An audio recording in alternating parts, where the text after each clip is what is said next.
इस व्यक्ति का 2023 में ऑनलाइन हुआ और 2023 में ऑनलाइन होने के बाद जाहिर सी बात है कि सीआरसी ने एक लाइन से सब में डेफिशिएंसी भेज दिया था कि आप ना तो मेंबरशिप हो, यानी ना तो आप सहारा सोसाइटी के मेंबर हो और ना ही आप उसके खाताधारी हो। तो भाई कस्टमर ने इस बीच में सभी के डेफिशिएंसी आया, उन सभी ने अपना मास्टर फार्म, मेंबरशिप फार्म, आधार कार्ड, जो जो चीज़ मांगा, पैन कार्ड, वो सारा चीज़ दोबारा से अपडेट करवाया, जो कि ये कमी सहारा की थी। और सहारा में जिस टाइम पहली बार फॉर्म भरा गया था उस फॉर्म को मास्टर फॉर्म बोला जाता है या काउंटर पार्ट बोला जाता था सहारा के लाइन में।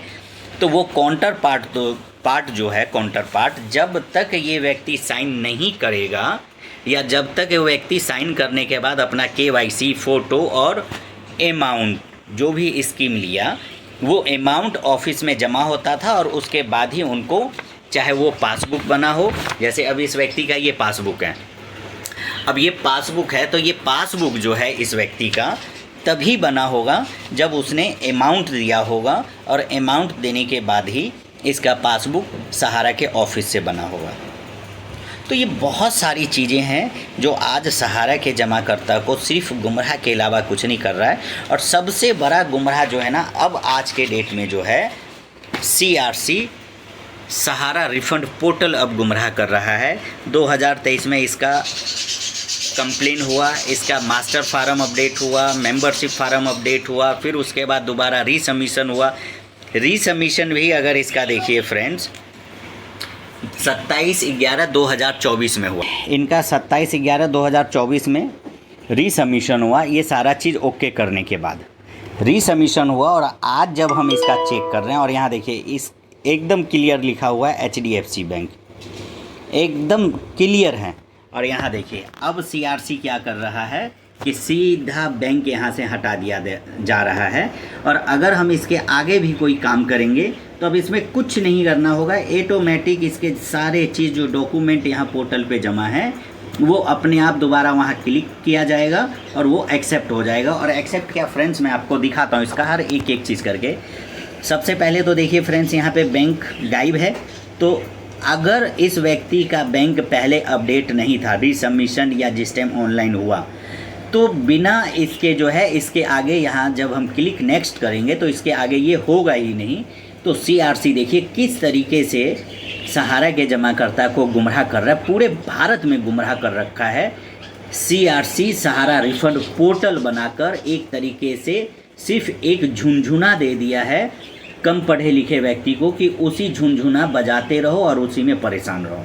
तो ये इस तरीके से झुनझुना है। देखिए अगर ये व्यक्ति का HDFC बैंक है, वही बैंक यहाँ भी इसका अपडेट हुआ है, प्रिंट हुआ है, और यही HDFC यहाँ है। तो जब यही HDFC यहाँ प्रिंट हुआ तो यहाँ से सीआरसी कैसे अपने बैंक हटा दिया जाता है और कस्टमर को वापसी भेज दिया जाता है कि आपका बैंक आधार सीडिंग नहीं है इसलिए हमने आपको पैसा नहीं भेजा। ये सीआरसी का अब नया चाल है। अब ये इस तरीके से गुमराह किया जा रहा है कस्टमर को, और ये गुमराह करने का सबसे बढ़िया तरीका ढूंढ लिया है कि इसी तरीके से सभी केस को रिजेक्ट करते रहो और हम उस कस्टमर को परेशान करते रहो और उनको पेमेंट मिलना है नहीं।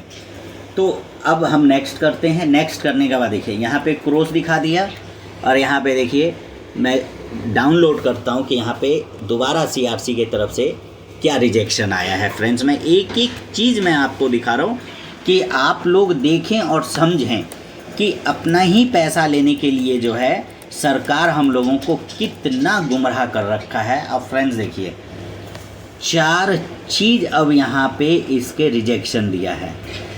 अतः किए गए प्रमाण पत्र, पासबुक पर मौजूद जमाकर्ता विवरण, सोसाइटी डेटा, खाता खोलने का फॉर्म से मेल नहीं किया जाता है।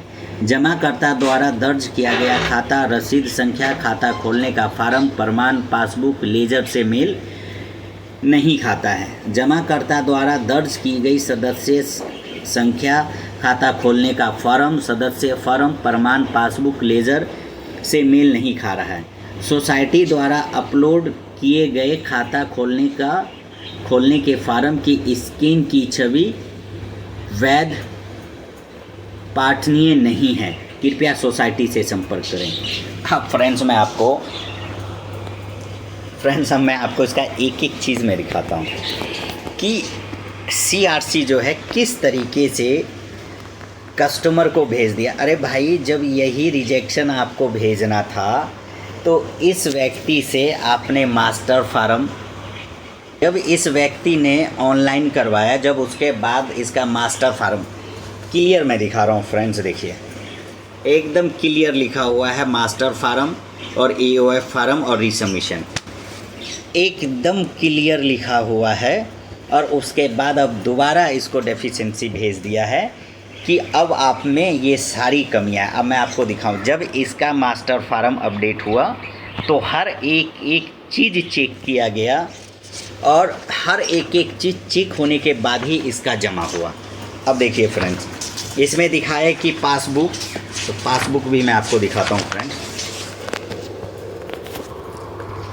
देखिए ये इसका पासबुक, मोहर नहीं लगा था, मोहर भी यहाँ पे लगाया गया और यहाँ भी मोहर लगवाया गया क्रेडिट का, और क्रेडिट का मोहर लगने के बावजूद भी अब यहाँ ये कह रहा है कि ये सारे चीज़ नहीं है। मैं बैठे हुए जो अधिकारी हैं जो इस केस को देख रहे हैं, अरे भाई कम से कम आप ये चीज़ तो देखो और समझो कि ये सारा चीज़ ओके, जो आप मांग रहे हैं वो सारे चीज़ देने के बाद ही तो आपने इस पेपर को निकाला। और जब कोई चीज़ कमी था तो ये पेपर नहीं निकल सकता है और किसी कीमत पे ये पेपर नहीं निकलता है। तो ये किस तरीके से इस व्यक्ति को बार बार CRC सहारा रिफंड पोर्टल सिर्फ इस व्यक्ति को ही बार बार दोषी ठहराया जा रहा है कि आपकी कमी। अरे सारे कमी तो पूरा करने के बावजूद भी हमारी कमी कैसे है, आप सोच के देखिए कैसे है।